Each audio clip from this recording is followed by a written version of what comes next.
Hello മിച്ചമാരി, welcome back to Mallu explainer 2.0. അപ്പോൾ നമ്മുടെ ചാനൽ പോയാലും ഒരു ബാക്കപ്പിനായിട്ട് മറ്റൊരു ചാനൽ വേണമെന്ന് ഞാൻ പറഞ്ഞായിരുന്നല്ലോ. ഇതാണ് ആ ഒരു ചാനൽ കേട്ടോ. അധികം സബ്സ്ക്രൈബേഴ്സൊന്നും ആയിട്ടില്ല, എന്നാലും കുഴപ്പമില്ല. 22,000-ഓളം ആൾക്കാർ വന്ന് സബ്സ്ക്രൈബ് ചെയ്തിട്ടുണ്ട്. ഒരുപാട് സന്തോഷമുണ്ട് കേട്ടോ. അതായത് ഒന്ന് പറഞ്ഞപ്പോഴേക്കും നിങ്ങൾ അത്രയും പേര് വന്ന് സബ്സ്ക്രൈബ് ചെയ്തില്ലേ. അപ്പോൾ സബ്സ്ക്രൈബ് ചെയ്യാത്ത എല്ലാവരും ഈ ചാനൽ കൂടെ ഒന്ന് സബ്സ്ക്രൈബ് ചെയ്യുക. അതുപോലെ തന്നെ യൂട്യൂബിന്റെ മോണിറ്റൈസേഷൻ കിട്ടാൻ കുറച്ച് പാടുള്ളത് കൊണ്ട് ഒരു 4 മിനിറ്റ് മാത്രമേ ഇനി കഥ ബാക്കിയുള്ളൂ. അതുകൊണ്ട് അത് പിക്ചർ വെച്ചാണ് ഞാൻ നിങ്ങൾക്ക് പറഞ്ഞുതരാൻ പോകുന്നത്. അപ്പൊ ചാനൽ സബ്സ്ക്രൈബ് ചെയ്തിട്ടുണ്ടെങ്കിൽ നമുക്ക് നേരെ ഈ കഥയിലേക്ക് പോകാം. അതായത് കഴിഞ്ഞ ഭാഗത്തിൽ നമ്മൾ എവിടെയാണ് നിർത്തിയത്? സെമസിന്റെ വീട്ടിലെ ജോലിക്കാരി അവള് അലക്കിയതിനു ശേഷം ആ ഒരു തുണിയെല്ലാം മാറിടാൻ പോയപ്പോ ആ തുണികൾക്കിടയിൽ എന്തോ ഒരു ശബ്ദവും കേട്ട് അതുപോലെ തന്നെ ഒരു കാൽപ്പാടും കണ്ടു. പെട്ടെന്ന് ആ ഒരു ജീവി വന്ന് അവളെ അറ്റാക്ക് ചെയ്യാണ്. പക്ഷേ കൊല്ലുന്നില്ല കേട്ടോ. വേഗം തന്നെ ആ ഒരു ജീവി തിരിച്ചു പോവാണ്. പിന്നീട് ദേഹം മുഴുവൻ മുറിയായ ആ ഒരു വേലക്കാരി നേരെ അതിനുള്ളിലേക്ക്, അതായത് വലിയ കൊട്ടാരാണല്ലോ, അതിന്റെ ഉള്ളിലേക്ക് ഓടിക്കയറി ആരും കാണാതെ ദേഹം മുഴുവൻ ക്ലീൻ ചെയ്യാണ്. പക്ഷേ ഒരു കാര്യത്തിൽ ഉറപ്പാണ്, അധികം വൈകാതെ അവളും ഇൻഫെക്റ്റഡ് ആയിട്ട് മിക്കവാറും ഒരു ഭീകരജീവിയായിട്ട് മാറാനുള്ള സാധ്യതയുണ്ട്. ഇതേ നേരം തന്നെ സെമസ് അവനും അവന്റെ ആൾക്കാരും കൂടെ കാട്ടിലേക്ക് പോയി തപ്പി തെരഞ്ഞിട്ട് ഒന്നിനെ പോലും കണ്ടിട്ടില്ലല്ലോ. അപ്പൊ അതിന്റെ ആ ഒരു ദേഷ്യത്തില് വീട്ടിലേക്ക് വന്നിട്ടുണ്ട്. കൂടെ ഇപ്പോ ഭാര്യയുണ്ട്. അപ്പൊ രണ്ടുപേരും ഭക്ഷണം കഴിക്കാനായിട്ട് ഇരിക്കുന്ന സമയത്ത് ഇതേ വേലക്കാരി തന്നെയാണ് വന്ന് ഭക്ഷണം എല്ലാം കൊടുക്കുന്നത്. ആ സമയത്തൊന്നും അവൾക്ക് യാതൊരു കുഴപ്പമില്ലായിരുന്നു. അതുപോലെ തന്നെ നമ്മുടെ ഐസക്കിന് നോക്കുകയാണെങ്കിൽ ഇനി ഇതിൽ നിന്ന് രക്ഷപ്പെടാനായിട്ട് ഒരേ ഒരു മാർഗ്ഗമേ ഉള്ളൂ എന്ന് പറഞ്ഞില്ലേ. ആ മാർഗം എന്താണെന്ന് വെച്ചാൽ അവന് കിട്ടിയ ആ ഒരു വെള്ളി അതുകൊണ്ടുണ്ടാക്കിയ ആ ഒരു പല്ല് സെറ്റ് ഉണ്ടല്ലോ, അത് പൂർണ്ണമായിട്ടും ഉരുക്കി അതുപയോഗിച്ച് ബുള്ളറ്റ് ഉണ്ടാക്കുകയാണ്. ആ ബുള്ളറ്റ് കൊണ്ട് മാത്രമേ ആ ഒരു ജീവികളെ ഇല്ലാതാക്കാൻ കഴിയുള്ളൂ. ആ കാര്യം ഐസക്കിന് മനസ്സിലായി. അപ്പൊ ആ ഒരു ബുള്ളറ്റ് എല്ലാം തയ്യാറാക്കിയിട്ട് നേരെ സെമസിന്റെ വീട്ടിലേക്ക് വരികയാണ്. അങ്ങനെ വരുന്ന സമയത്ത് കുറെ അധികം തുണികൾ കീറിക്കെടുക്കുന്നതും അതുപോലെ തന്നെ അതിൽ രക്തമായതും അവൻ കാണുന്നുണ്ട്. അപ്പൊ വേഗം തന്നെ വീട്ടിലേക്ക് വന്നിട്ട് സെമസിനോട് കാര്യങ്ങൾ പറയാണ്. അതായത് ഈ വീട്ടിൽ ആരെങ്കിലും കാണാതായിട്ടുണ്ടോ, അല്ലെങ്കിൽ എന്തെങ്കിലും അറ്റാക്ക് ആർക്കെങ്കിലും സംഭവിച്ചിട്ടുണ്ടോ? ഇതെല്ലാം കേട്ട സമയത്ത് സെമസിന് ഭയങ്കരമായിട്ട് ദേഷ്യം വരികയാണ്. എന്റെ ഭാര്യ ഇസബൽ ഇവിടെ ഇരിക്കുമ്പോൾ ഇമാതിരി വർത്താനം നീ പറയാൻ നിൽക്കരുത്, മര്യാദക്ക് ഇവിടുന്ന് പോകുന്നു പറഞ്ഞിട്ട് ഐസക്കിനെ ഇപ്പോ ഈ ഒരു സെമസ് ഒഴിവാക്കുകയാണ്. ഇനി നിന്റെ സഹായമൊന്നും ഞങ്ങൾക്ക് ആവശ്യമില്ല, അധികം വൈകാതെ ആർമി ഇങ്ങോട്ടേക്ക് വരും, അവര് ഞങ്ങളെ ഹെൽപ്പ് ചെയ്തോളൂ എന്ന് പറയണം. അതായത് ചെറിയ രീതിയിൽ സെമസ് ഈ ഐസക്കിനെ ഇൻസൾട്ട് ചെയ്ത് ഒഴിവാക്കുകയാണ്. എന്നിരുന്നാലും ഐസക്കിന് ഇവിടുന്ന് അങ്ങനെ പോകാൻ കഴിയോ? ഇല്ല. അങ്ങനെ അർദ്ധരാത്രി ആയിട്ടുണ്ട്. സെമസ് ഇപ്പോ കിടക്കാൻ നേരത്ത് എന്തൊക്കെയോ ചില ശബ്ദങ്ങൾ വെന്റിലേഷൻ ഉണ്ടല്ലോ അതിന്റെ ഉള്ളിലൂടെ കേൾക്കുന്നുണ്ട്. അതുകൊണ്ട് തന്നെ വേഗം കിണ്ണ് തയ്യാറാക്കി മുകളിലേക്ക് പോവാണ്. കാരണം മുകളിൽ എന്തെങ്കിലും ശബ്ദം ഉണ്ടാകുമ്പോഴാണ് വെന്റിലേഷന്റെ ഉള്ളിൽ കൂടെ ഇങ്ങനെ കേൾക്കുക. അങ്ങനെ സെമസ് മുകളിലേക്ക് പോകുന്ന അതേ നേരത്ത് തന്നെ പുറത്ത് പോയിട്ടുണ്ടായിരുന്ന ഐസക്ക് ഉള്ളിലേക്ക് വരുന്നുണ്ട്. ഉള്ളിലേക്ക് വരുമ്പോൾ തന്നെ ഗണ്ണ് പുറത്ത് വെച്ച് നേരെ കിച്ചണിലേക്കാണ് പോകുന്നത്. ദാഹം കാരണം ഒരിച്ചിരി വെള്ളം എടുക്കാൻ വേണ്ടി അങ്ങോട്ടേക്ക് ചെന്നതാണ്. അപ്പൊ കിച്ചണിൽ വെച്ച് എന്തൊക്കെയോ ശബ്ദം കേട്ട്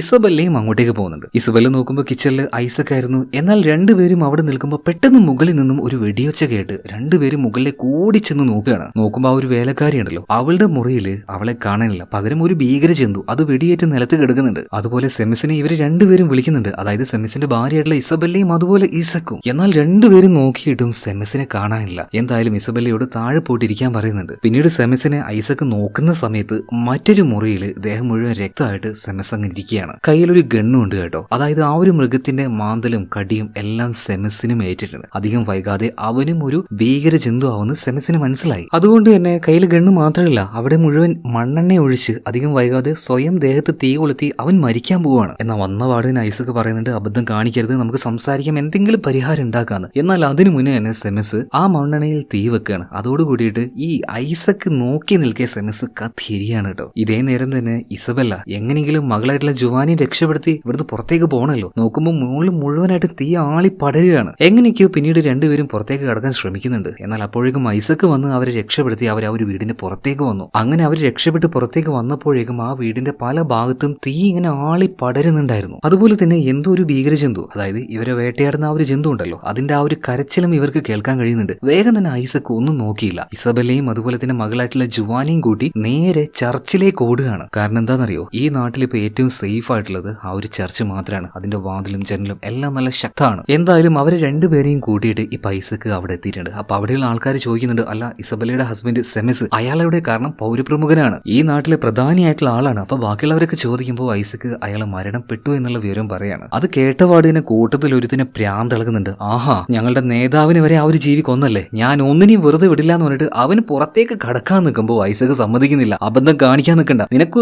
ഒന്നും ചെയ്യാൻ പറ്റില്ല, പോയിട്ട് ഒന്നും ചെയ്യാൻ പറ്റില്ല. ആ ജീവി നിങ്ങൾ വിചാരിക്കുന്നതിനേക്കാൾ ശക്തമാണ്, അതിനെ എതിരിടാനായിട്ട് ഒരേ ഒരു വഴിയുള്ളൂ, അത് ഞാൻ നോക്കിക്കൊള്ളാന്ന് പറയണം. അതുപോലെ തന്നെ ഈ ഒരു രാത്രി നിങ്ങൾ എങ്ങനെയെങ്കിലും ഒന്ന് കാത്തിരിക്കുക, കാരണം നാളെ ആർമി ഇങ്ങോട്ടേക്ക് എത്തും. അതോടുകൂടിയിട്ട് നമുക്കൊന്ന് സേഫ് ആയിട്ട് ഇരിക്കാലോ. പിന്നെ ഞാൻ പറഞ്ഞല്ലോ, ഇനി എന്തെങ്കിലും ആവശ്യം വന്നാൽ എന്റെ കയ്യിൽ ആയുധങ്ങളുണ്ട്, ഞാൻ നിങ്ങളെ നോക്കിക്കോളും. അങ്ങനെ എല്ലാവരെയും നമ്മുടെ ഐസക്ക് ഒന്ന് സമാധാനിപ്പിക്കുന്നുണ്ട്. ഇപ്പോൾ കുറച്ചുനേരം എല്ലാവരും നിശബ്ദരായിട്ട് ആ ഒരു ചർച്ചിന്റെ ഉള്ളിൽ നിന്ന് പ്രാർത്ഥിച്ചുകൊണ്ടിരിക്കുകയാണ്. ആ കൂട്ടത്തിൽ ഇസബെല്ലയുണ്ട്, അതായത് ജുവാന്റെയും എഡ്വാർഡിന്റെയും അമ്മ തന്നെ. കുറച്ചു കഴിഞ്ഞപ്പോൾ ഇസബെല്ലയ്ക്ക് എന്തോ ഒരു തോന്നല്, അവരുടെ മകൻ അതായത് എഡ്വാർഡിന്റെ ശബ്ദം പുറത്തുനിന്ന് കേൾക്കുന്നുണ്ടോ. പെട്ടെന്ന് മോനെന്ന് വിളിച്ചിട്ട് വാതിലിന്റെ അടുത്തേക്ക് ചെല്ലുകയാണ്. ഒന്നും നോക്കിയില്ല, അവൾ ആ ഒരു വാതിൽ തുറക്കുകയാണ്. എന്നാൽ വാതിൽ തുറന്ന സമയത്ത് മകനായിരുന്നില്ല, പകരം ആ ഒരു മോൺസ്റ്റർ ആയിരുന്നു വന്നത്. ഇസബെല്ല വാതിൽ തുറന്ന കാര്യം അത് ബാക്കിയുള്ളവർ അറിഞ്ഞപ്പോഴേക്കും സമയം വൈകിപ്പോയിട്ടുണ്ടായിരുന്നു. ഐസക് ഓടി വന്ന് വാതിൽ പൂട്ടാൻ നോക്കി. എന്നാൽ അതിനു മുന്നേ ആ ഒരു ക്രിയേച്ചർ, ആ ഒരു ജീവി ഉള്ളിലേക്ക് വന്നിട്ട് എല്ലാവരെയും ആക്രമിക്കാൻ തുടങ്ങുകയാണ് കേട്ടോ. പെട്ടെന്ന് തന്നെ ഐസക് അവന്റെ ആ ഒരു വെള്ളി കൊണ്ടുണ്ടാക്കിയ ബുള്ളറ്റ് ഉണ്ടല്ലോ, അതെല്ലാം ഗണ്ണിൽ ലോഡ് ചെയ്തിട്ട് ആ ഒരു ജീവിയെ ഷൂട്ട് ചെയ്യാൻ നോക്കുന്നുണ്ട്. 3 തവണ വെടിവെച്ചു, 3 മിസ്സായി പോയി. ഇനി ഒരേ ഒരു ബുള്ളറ്റ് മാത്രം ബാക്കിയുണ്ട്. ഇതേ നേരത്തെ തന്നെ അങ്ങോട്ടേക്ക് വന്ന ആ ഒരു ജീവി അതെന്റെ മോനാന്ന് പറഞ്ഞിട്ട് ഒരു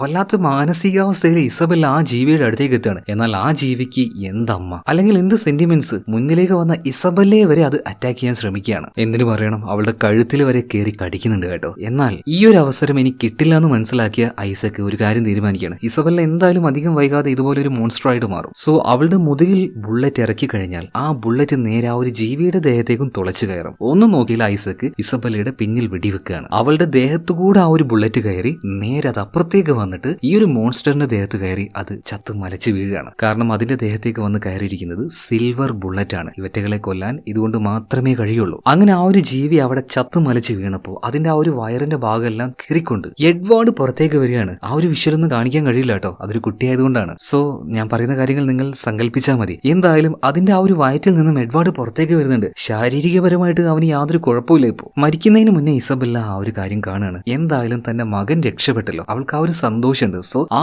സന്തോഷത്തോട് കൂടിയിട്ട് ഇസബെല്ല അവിടെ വെച്ച് മരണപ്പെടുകയാണ്. പിന്നീട് ആ ഒരു രാത്രി എല്ലാവരും എങ്ങനെയൊക്കെയോ കഴിച്ചു കൂട്ടി കേട്ടോ. പിറ്റേ ദിവസം രാവിലെ ആയിട്ടുണ്ട്. എന്നാൽ ഇത്രയും ദിവസം നടന്ന കാര്യങ്ങൾ എന്താണ്, ആ ഒരു ജീവിയായിട്ട് മാറിയ എഡ്വാർഡ് എന്തൊക്കെയാ ചെയ്തു കൂട്ടിയത്, ഇതൊന്നും എഡ്വാർഡിന് ഓർമ്മയില്ല. കാരണം അവർ അവരുടെ സ്വയം ഇഷ്ടപ്രകാരമൊന്നുമല്ലല്ലോ ഇത് ചെയ്യുന്നത്, അവരെ കൺട്രോൾ ചെയ്യാണ്. ഒരു ശാപമാണത്. എന്തായാലും എഡ്വാർഡിനും നമ്മുടെ ജുവാനും ഇപ്പൊ ആരുമില്ല. അവരുടെ അച്ഛനും അമ്മയും രണ്ടുപേരും മരണപ്പെട്ടു പോയിട്ടുണ്ട്. അതുപോലെ ഐസക്കിന് അവന്റെ കുടുംബത്തെയും നഷ്ടമായല്ലോ. അതുകൊണ്ട് 2 കുട്ടികളെയും അവൻ ദത്തെടുക്കുകയാണ്. ഇനി അവരെ വളർത്താൻ പോകുന്നത് ഐസക്കാണ്. ഇത് കാണിച്ചുകൊണ്ട് സിനിമ ഇവിടെ തീരുകയാണ്. ഇനി വേറൊരു കാര്യമുണ്ട്. സിനിമയുടെ ആരംഭത്തിൽ നമ്മൾ കണ്ട ഒരു കാര്യം, അതായത് ഒരു ഫ്രഞ്ച് പട്ടാളക്കാരൻ, അയാളുടെ ദേഹത്ത് 3 ബുള്ളറ്റ് കയറി. എന്നാൽ 4മതൊരു ബുള്ളറ്റ് കിട്ടിയായിരുന്നല്ലോ, ഒരു സിൽവർ ബുള്ളറ്റ്. അതെങ്ങനെ അയാളുടെ ദേഹത്ത് വന്നു? ആ ആള് അത് മറ്റാരുമല്ല, നമ്മുടെ എഡ്വാർഡ് ആണ്. അവന്റെ ചെറുപ്പത്തിൽ അവന്റെ ദേഹത്ത് കയറിയ ആ ഒരു ബുള്ളറ്റ് അത് കാരണമാണല്ലോ അവൻ മോൺസ്റ്ററിൽ നിന്നും പഴയതുപോലെ തന്നെ ഒരു മനുഷ്യനായിട്ട് മാറിയത്. എന്നാൽ ആ ബുള്ളറ്റ് അവന്റെ ദേഹത്ത് ഇപ്പോഴും ഉണ്ടായിരുന്നു. സോ അതാണ് ദേഹത്ത് വെടിയേറ്റ് വന്ന ആ പട്ടാളക്കാരൻ, അത് മറ്റാരുമല്ല, നമ്മുടെ എഡ്വാർഡ് തന്നെ. അവന്റെ ദേഹത്ത് നിന്ന് കിട്ടിയത് ആ ബുള്ളറ്റ് ആണ്. ഓക്കെ, ഇപ്പൊ മനസ്സിലായില്ലേ ആ പട്ടാളക്കാരന്റെ ദേഹത്ത് എങ്ങനെയാണ് വലിയ സിൽവർ ബുള്ളറ്റ് വന്നതെന്ന്. അല്ലാതെ ജർമ്മൻകാരൊന്നുമല്ല ഈ ബുള്ളറ്റ് വെച്ച് ഫയർ ചെയ്തത്, കാരണം അവരങ്ങനത്തെ ഉപയോഗിക്കാറില്ല. ഓക്കെ, എന്തായാലും കഥ നിങ്ങൾക്ക് ഇഷ്ടമായിട്ടുണ്ടാവും എന്ന് ഞാൻ വിചാരിക്കുകയാണ്. ഇഷ്ടമായി എന്താ ചെയ്യേണ്ടത്? തീർച്ചയായിട്ടും നമ്മുടെ ഈ ഒരു ചാനൽ സബ്സ്ക്രൈബ് ചെയ്യുക. തീർച്ചയായിട്ടും ചെയ്യണം കേട്ടോ, കാരണം മെയിൻ ചാനൽ പോയി കഴിഞ്ഞാൽ എനിക്ക് നിങ്ങളിലേക്ക് എത്താൻ ഭയങ്കര ബുദ്ധിമുട്ടായിരിക്കും. സോ നിർബന്ധമായിട്ട് സബ്സ്ക്രൈബ് ചെയ്യാട്ടോ. ഓക്കെ, അപ്പൊ നമുക്ക് അടുത്ത വീഡിയോയിൽ വീണ്ടും കാണാം. Okay, by.